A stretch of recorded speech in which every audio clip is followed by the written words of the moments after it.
আজ বৃহস্পতিবার সুপ্রিম কোর্টে হচ্ছে না আরজিকর মামলার শুনানি। গত মঙ্গলবার বিধানসভায় পাশ হয়ে গেল ধর্ষণ বিরোধী বিল অপরাজিতা।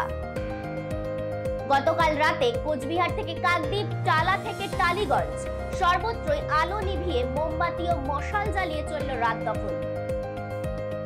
কলকাতার নগরপাল বিনীত গোয়েলের বিরুদ্ধে রাষ্ট্রপতিকে চিঠি দিলেন শুভেন্দু অধিকারী। মাথাভাঙায় প্রতিবাদ মিছিলে হামলা। কুণাল ঘোষ জানিয়েছেন, এই হামলাকে আমরা সমর্থন করি না। ছাত্র ও চিকিৎসক শিক্ষকদের চাপের মুখে পড়ে গতকাল সন্ধ্যায় পদত্যাগ করলেন উত্তরবঙ্গ মেডিকেল কলেজের ডিন সন্দীপ সেনগুপ্ত। রাত দখলের রাতে প্রতিবাদ মিছিলে সামিল হতে গিয়ে গো ব্যাক স্লোগানের মুখে ঋতুপর্ণা সেনগুপ্ত ও মিমি চক্রবর্তী। আগামী 24 ঘন্টায় নিম্নচাপ তৈরির সম্ভাবনা।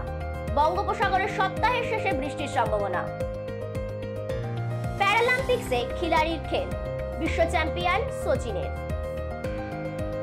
টাকা দিতে চেয়েছিলেন ডিসি নর্থ, বারবার মিথ্যে কথা বলেছেন ডিসি সেন্ট্রাল, এমনই অভিযোগ তিলোত্তমার বাবার।